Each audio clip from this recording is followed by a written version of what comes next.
Salutare, dragii mei!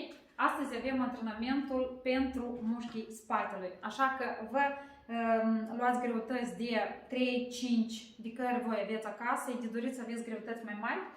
Blocul de yoga care este pur opțional pentru a executa mai ușor scândurica, să nu stați pe o parte, da? Lucrul să fie 40 de secunde de lucru, 40 și 30 ne odihnim. Fiecare set o să conțină două exerciții pe care voi trebuie să le executați. Încercați când o să fim în scândurică, noi să avem de ridicat un braț și al doilea, stați cu spatele drept. Nu umblați cu el și nu bruscați. O să avem exerciții când noi o să stăm, de exemplu, picioarele semiflexate, spatele drept. Nu încercați să lucrați cu tot cu spate, dar lucrați doar cu brațul. Dacă o să lucrăm la o singură parte, înseamnă că le schimbăm. Lucrăm prin alternare, da? Sunt două exerciții, 40, 40, 30, odihnă. Avem scândurică multișoară astăzi, așa că dacă sunteți din voi care aveți probleme cu spatele, fixați, ați spus că o să lucrăm tare mult cu greutățile. Vedeți, noi o să stăm sus, de exemplu, voi dați bătaie în genunchi, nu stați cu fesa în urmă, extinsie total și lucrați. Încercați să duceți genunchii mai pe lateral ca să nu mișcați corpul, ceea ce vă spun eu, fiindcă este incorect. Încercați să vă focusați, țineți abdomenul încordat și nu le grăbiți, faceți-le, vă rog, încet ca să fie ok. 20 minute o să petreceți cu mine, o să fiu... Cam toate seturile sunt formate din două exerciții, doar la urmă avem, noi o să ne culcăm spate cu picioarele flexate și cu o singură greutate o să vă duceți cu brațele până în anterior și veniți 90 de secunde fiecare exercițiu conține. Ne-am înțeles, da? Așa că eu pornesc cronometru și îi dăm foială. Am înțeles? Super, ok. Nu uitați să faceți încălzirea din start, este foarte important. Da? V-ați luat greutățile, picioarele semiflexate, ați fixat și îi dăm bătaie. Brațele în posterior, flexate pe lângă corp și venim înapoi. Ne-am înțeles? Vă accentuez spatele drept. După aia o să ne ducem jos, picioarele pe lateral și ceea ce v-am spus, nu bruscați, pe un braț sus și revenim. Este? Am fixat ușurel și îi dăm bătaie. Hop! Și revenim. Ne-am dus, revenim brațele pe lângă corp, spatele drept, paralel cu solul și am plecat. Ușor, încercați să nu mișcați, să lucrați doar cu brațele. Frumos. Ne-am dus și revenim. Cum auziți bipul de final, vă duceți jos în scândurica și executăm. Ne-am înțeles, da? Încercați să țineți picioarele semiflexate și să lucrați frumos. Brațele sunt un pic în unghi. Ne-am dus și revenim. Ușor, încercați să expirați când duceți brațele în posterior. Este, v-ați dus jos, care mai pe lateral, puteți să le scoateți din perimetru și îi dăm bătaie, da? Ne ducem, ușor, revenim. Accentuez, cine nu poate se duce cu picioarele jos, restul nu le grăbiți, focusați corpul să fie paralel cu solul, nu vă întoarceți pe lateral când este total greșit. Ne-am înțeles, da? Hop! Dacă vă este incomod să faceți cu greutăți, lăsați-le și faceți fără ele. Este? Încercați să expirați și să ridicați. Nu bruscați brațele în sus, lucrați frumos. Frumos! Un pic. Relaxăm. Superbus. Mai repetăm încă o dată. Fiecare zi o să repete de 2 ori. Spatele drept, genunchii semiflexați, brațele le ridicați un pic să iasă din perimetrul spatelui, nu le duci în urmă, că e greșit. Este, da? Tot pe asta le executăm. 20 minute nu e așa de mult. Efectul să fie mai mare când voi să luați greutăți mai mari. Dar dacă sunteți la început, nu vă recomand să-i dați foială tare, da? Am fixat și am plecat. Hop, revenim. Sus, am revenit. Corpul îl ținem pe o linie dreaptă, frumos. Genunchii numai decât trebuie să fie semiflexați. Dacă nu o să-i țineți semiflexați, o să împlute foarte mult spatele și noi nu avem nevoie de asta. Noi trebuie să stăm pe linie dreaptă și lucrăm doar brațele. Este? Ușor, ne-am dus, revenim. Cu cât mai mari greutățile, cu atât mai bine lucrează corpul nostru frumos și mușchii noștri interi. Nu grăbiți, nu bruscați, mai încet. Este. Ne-am dus jos, picioarele pe lateral și am plecat. Le aduceți mai la voi la nivelul umerilor și pe rând, încet. Voi și trebuie să vă stabilizați foarte, foarte bine ca să nu vă duceți pe lateral. Hop, încet. Nu ridicați brațele, nu le bruscați. Le ridicați frumos și reveniți la loc. Ușor. Încercați să vă concentrați. Să expirați obligatoriu. După asta. Este. Hop. Nu o să fie complicate. Ele de la asta că se repetă. Voi să țineți mici și o să fie ok. Este. Super. Primul. Ați fixat greutățile drepte. Iarăși picioarele pe lateral și când le duceți, le răsuciți, reveniți are drepte și răsuciți partea opusă. Ne-am înțeles, da? După asta ne ridicăm sus frumos, oarele luați pe ambele dacă sunt ușoare sau pe unul și îi dăm bătaie de unii și ne ducem. Aici vă rog, nu umblați cu spatele, ușurel. Ne-am înțeles, da? Le-ați fixat și am plecat. Iarăși picioarele pe lateral, ați fixat corpul drept și cu răsucire. Le aduceți în anterior. Ușor. Am revenit. Ușor. Revenim. Nu grăbim. Abdomenul lucrează foarte bine. Dacă aveți grijă, cum executați.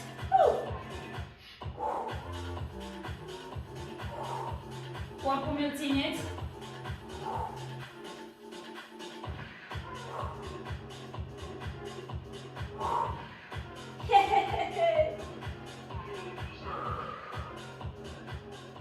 Superb!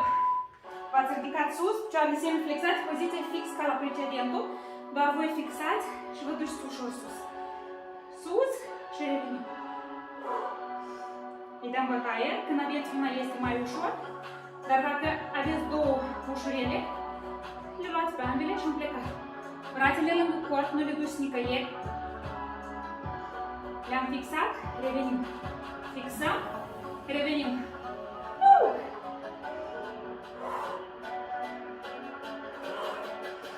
Frumos. Nu duceți spatele pe lateral, vă rog, le duceți pe lângă talie. Astea. Vreți să faci frumos, fiindcă de spate depinde ținuta voastră. Cât de corect ne merge. Deci mai repetăm o dată. Încercați să țineți corpul drept, nu picați piesa în sus, nu ne dați în jos. Țineți-l pe linie dreaptă. Hai. Încă un pic. Avem câteva seturi frumoase. Și de tot ce și mai definim. Încălzirea numai decât nu faceți. Obligatoriu. Am plecat. Hop. Revenim încet. Ne-am dus. Revenim. Ținem abdomenul încordat. Dacă nu o să-i grăbiți, voi să-i executați foarte frumos. Dacă o să-i grăbiți, gata, s-o dus.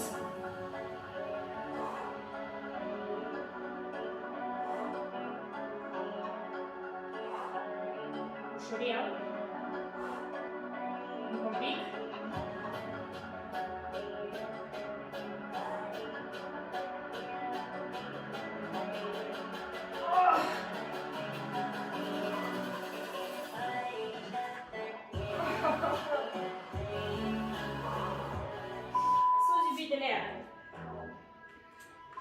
Am fixat și am plecat. Coatele lângă talie. Încercați să nu mișcați corpul, lucrați doar cu brațele. Și când le duceți sus, expirați. Genunchii numai decât flexați, semi-flexați. Să vedeți efect în el. Voi așa vă concentrați doar pe brațe. Genunchii semi-flexați, spatele drept, nu uitați. Dacă nu puteți vă dați așa de jos, nu vă permite elasticitatea, vă ridicați un pic mai sus.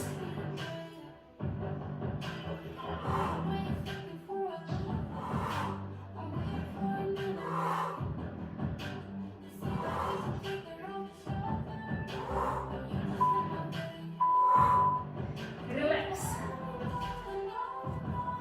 Lucrăm doar cu un singur braț, iar în scânduri cu un braț pe pătrat, cu un braț să crească greutatea, ne înțeles, da? Îl punem la dreptul Și aici îl punem frumușel aici. Brațul, ca să fie corpul la nivel, da? Ne-am înțeles. Și a doilea, v-ați ridicat sus, fix cu brațul ăsta, duceți în posterior și revenim. Este ea? Picioarele și am plecat. Hop, și l-am pus jos.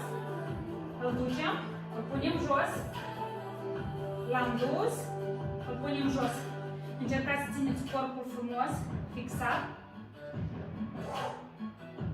Ușor. Nu le grăbiți, cum o să le grăbiți, gata, corpul să ducă pe lateral. Voi nu aveți nevoie de asta. Hop. La un moment dat o simțiți că se încrelează corpul. Bine, vă mai ridicați, ridicați piesa sus, dar nu vă duceți departe. Rămâneți aici.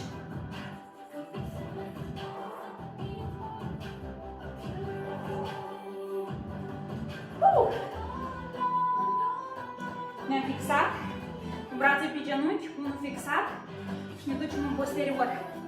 Ne-am înțeles, da? Am fixat și revenim. Brațul pe genunchi, să fie comod și vă duceți. Picioarele un pic mai extinse și îi dăm bătaie. Coborâm, doar să extindea, nu lucrați cu umărul. L-ați extins și ați venit înapoi, nu trebuie să vă duceți până jos. Ne-am înțeles, da? Sus, expir și vin înapoi frumos, expir și ai venit. Care sunteți la început, credeți-mă și acele 3-4 kg să simțiți foarte bine. Este. Schimbăm partea și am plecat. Este? Blocul schimbăm în partea opusă, fix aceleși exerciții, doar schimbăm brațul.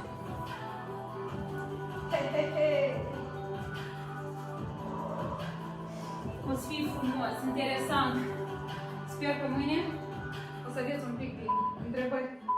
Este? Am fixat și am plecat. Sus.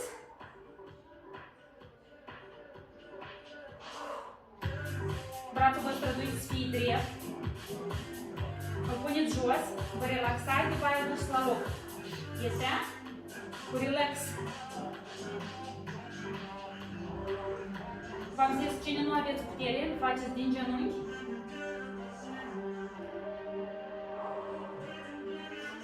Haideți ușor. Revenim. Ne-am dus.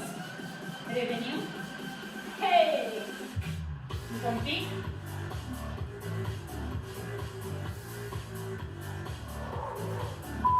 Sus.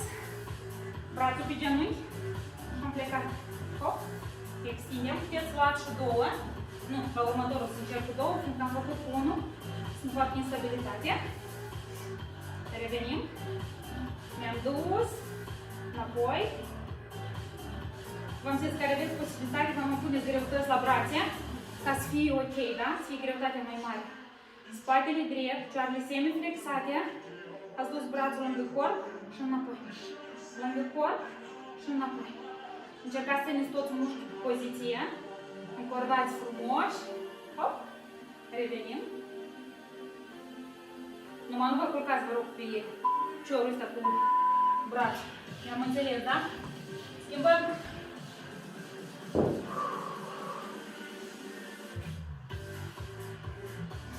Am zis, dacă două seturi, repetăm de 2 ori. Ușurel, ușurel. Să fie. Brațele trebuie să fie ok, să nu atârni pielea asta pe voi permanent vă deranjează. Spatele trebuie să fie fără rânduri. Am fixat și am plecat. Poziția la picioare trebuie să fie cât mai largă, ca voi să le executați frumos, da?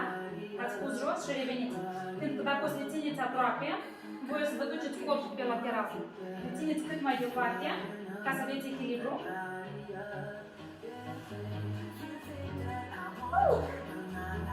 Ușor. Haideți.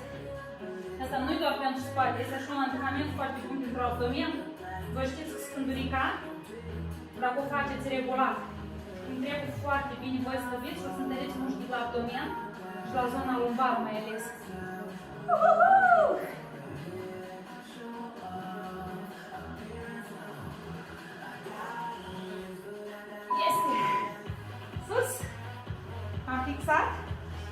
picioarele semi-flexate, brațul îl fixați ca să îl puneți undeva să nu stă în aer, da? Flexăm și revenim lângă corp, ne străduim să-l ducem, revenim, nu ridicați totul tare sus, să nu stricați toată treaba aici, să lucreze tricepsul, da?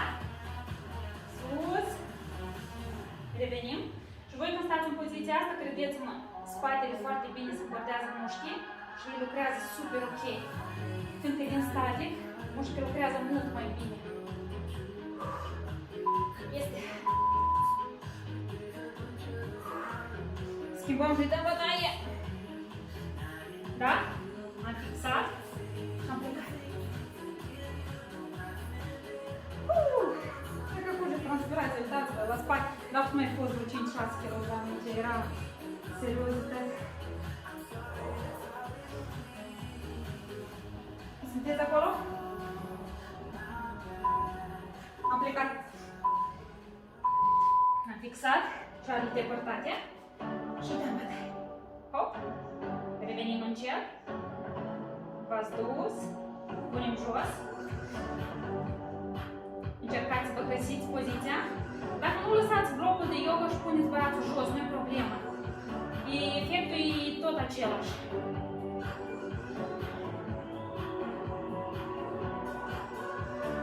Ușurel. Ne-am dus și facem mușchi frumoși. Să ne placă și nouă. Să ne placă ușor. Revenim.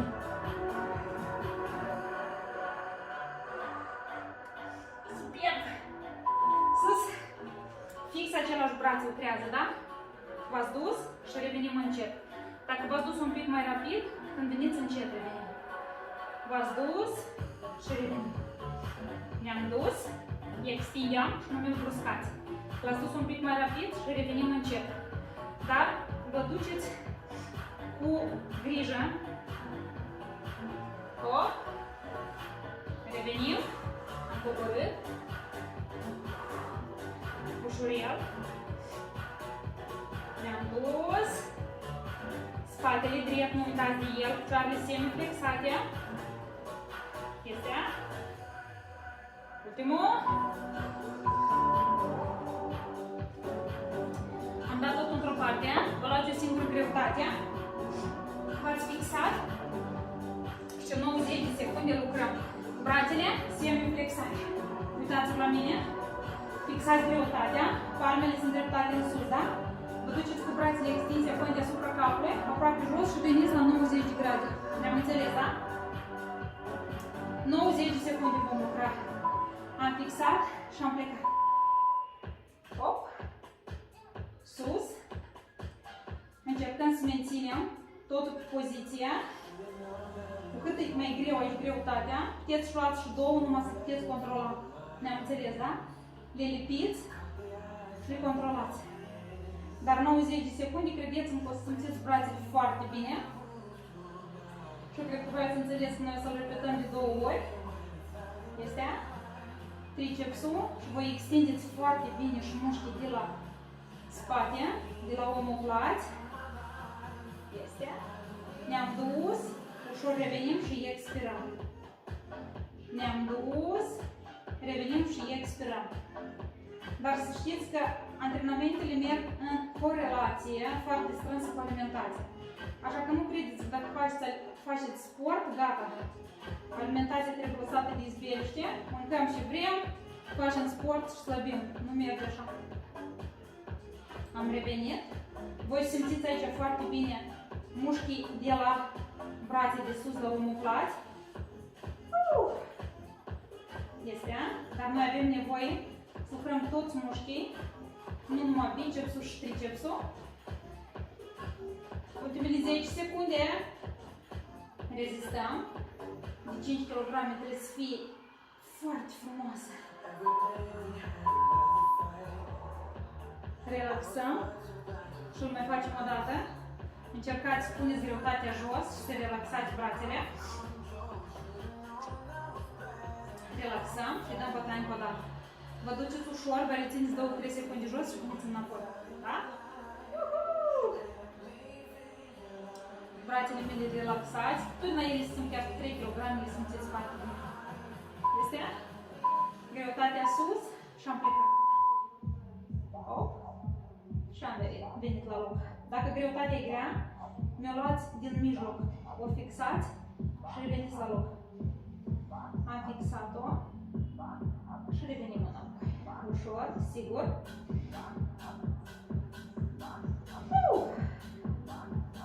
Bine de tot.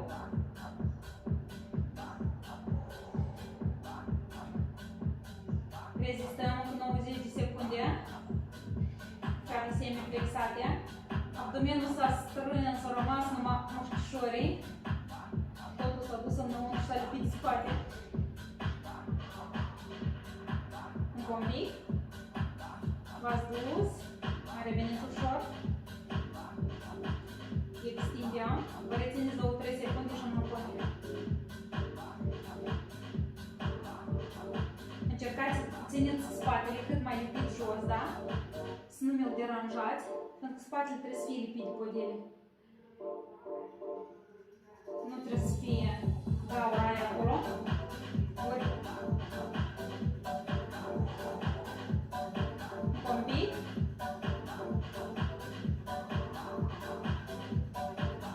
Și ciu. Extindem. Revenim.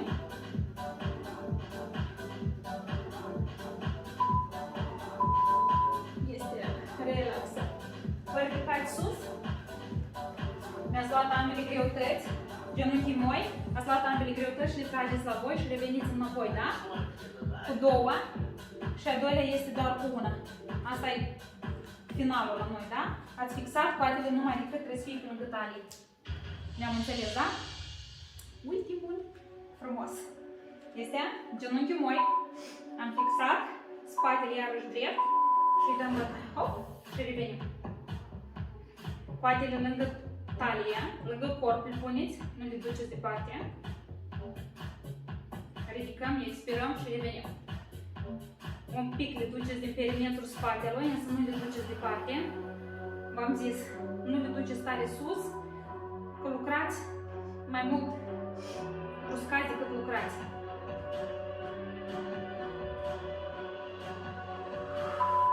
Doar cu una ați fixat și îi dăm bătaie.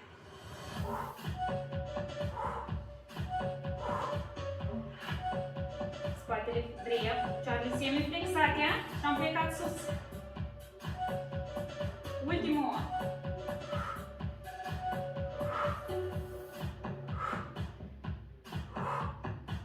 Frumos. Ultimul și-am scăpat. Este minunat!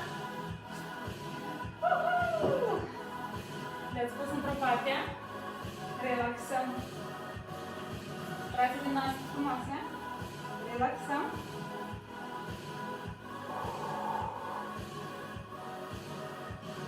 Așa. Ne-am fixat frumușel în patrupedă, apuiem spatele, revenim. Degetele mi le extindeți, arcuiem spatele, revenim. Încercați să restabiliți puterile și să nu grăbiți exercițiile. Vă rog mult. Ridicăm sus și revenim. Brațele fixate în anterior, fie să duci în urmă. Stăm liniștite. Am întors palmele spre tavan. Relaxăm. Este. Brațul, în brațul flexați. Unul îl extindeți, să vă împingeți în posterior. Bravo. Asta l-ați extins, al doilea flexă. Vă împingeți în posterior și relaxați omoplații.